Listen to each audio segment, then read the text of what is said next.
Good morning student. आज हम class 8 Hindi medium में सामाजिक विज्ञान में पार्ट 1 भारत में ब्रिटिश सत्ता की स्थापना और विस्तार पढ़ेंगे। इस पाठ के अंतर्गत हम जानेंगे कि भारत में यूरोप व्यापारिक कंपनियों के आगमन के क्या कारण थे।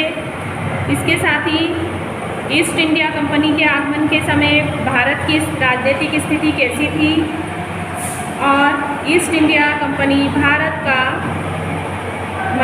के जो साथ व्यापार करने आई थी, तो उस व्यापार में उसने किस प्रकार से व्यापारिक प्रतिस्पर्धा का आरंभ किया। एंग्लो फ्रांसीसी प्रतिस्पर्धा और कर्नाटक युद्ध के परिणाम क्या हुए। इसके साथ ही अंग्रेज़ों को इसमें कितनी सफलता मिली, उसकी सफलता के कारण, और भारत में ब्रिटिश सत्ता की स्थापना कैसे हुई, यानी ईस्ट इंडिया कंपनी किस प्रकार से भारत में स्थापित हुई, और साथ ही इस कंपनी के शासन का विस्तार कैसे हुआ। तो सबसे पहले सिकंदर द्वारा भारत पर आक्रमण के समय से भारत का इतिहास सतत संघर्ष का इतिहास रहा है।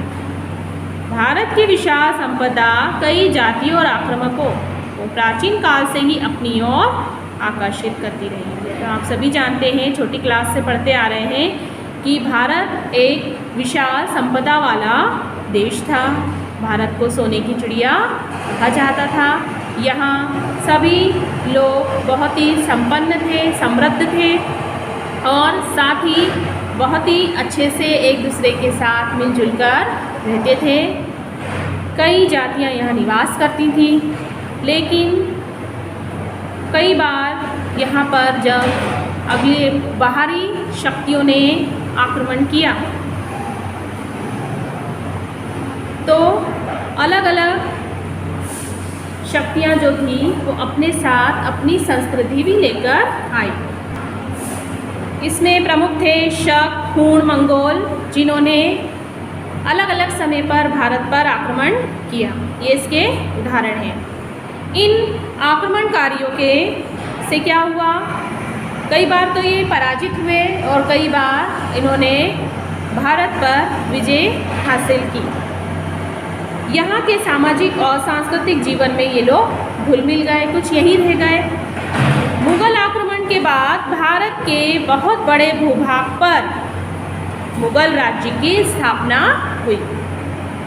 मुगल काल में मुगल राजपूत, मुगल सिख और मुगल मराठा, ये सारे युद्ध हुए। कौन कौन से युद्ध हुए? मुगल राजपूत यानी मुगल और राजपूतों के बीच युद्ध हुआ, मुगल और सिख के बीच युद्ध हुआ, और मुगल और मराठाओं के बीच युद्ध हुआ।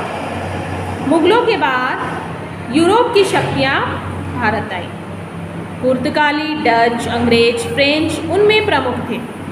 अब जो अंग्रेजी शक्तियाँ भारत आई उसमें प्रमुख कौन कौन थे? पुर्तगाली, डच, अंग्रेज, फ्रेंच आदि। व्यापार और व्यापार के पश्चात अपना अपना राज्य स्थापित करने के लिए इनमें संघर्ष चलता रहा।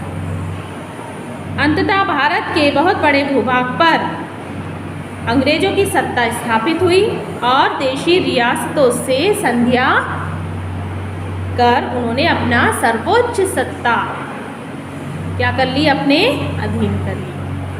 स्वतंत्रता प्राप्ति के लिए अंग्रेजी शासनकाल में सभी ने मिलकर संघर्ष किया। इस संघर्ष में भारत की जनता ने सक्रिय भाग भी लिया।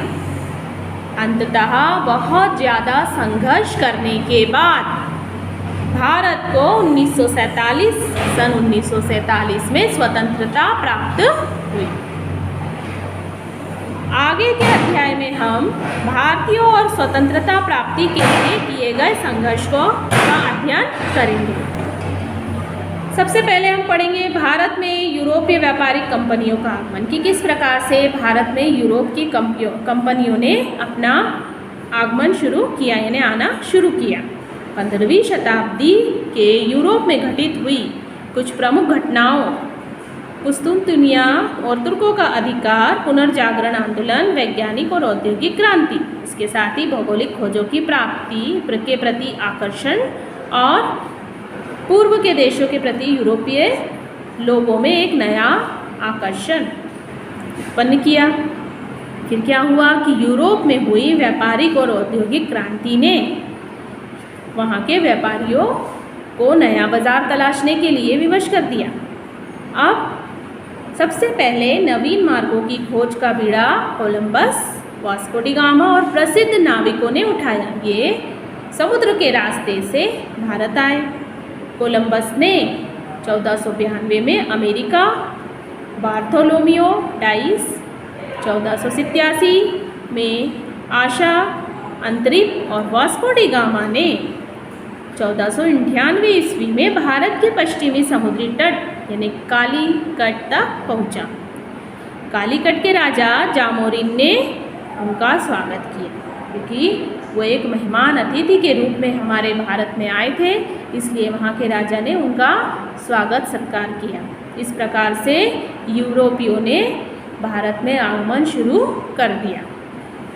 अब आते हैं भारत में पुर्तगालियों का आगमन किस प्रकार से हुआ। तो 1498 ईस्वी में वास्को डी गामा के भारत आगमन ने यूरोपीय व्यापारियों के लिए भारत का द्वार खोल दिया और धीरे धीरे ये व्यापारी भारत के राजा महाराजाओं से भिन्न भिन्न कारणों से इसमें आते गए और उनका स्वागत किया जाने लगा और भारत में व्यापार के लिए सर्वप्रथम पुर्तगाली व्यापारी भारत आए। वास्को डी गामा के भारत आगमन से दोनों देशों के मध्य व्यापार के क्षेत्र के लिए एक नया बाजार और एक नए युग का आरंभ हुआ। 1500 ईस्वी में 13 जहाज़ों के बेड़े के साथ पेड्रो अल्वारेज कैब्रल भारत पहुंचा और पुर्तगाली व्यापारियों ने भारत में कालीकट, गोवा, दमन द्वीप, हुगली बंदरगाहों पर व्यापारिक कोठियाँ स्थापित की, जिसमें उन्होंने काली मिर्च और मसालों का व्यापार पर अपना एकाधिकार कर लिया और 1503 ईस्वी में कोचीन में पहले दुर्ग की स्थापना की गई। 1505 ईस्वी में पुर्तगाल की सरकार ने फ्रांसिस्को द अल्मेडा को भारत में प्रथम पुर्तगाली वायसराय बनाकर भेजा और 1509 ईस्वी में उसने पुर्तगाली सेना के बल पर द्वीप पर अधिकार भी कर लिया। इस प्रकार से इनका व्यापार शुरू हो गया।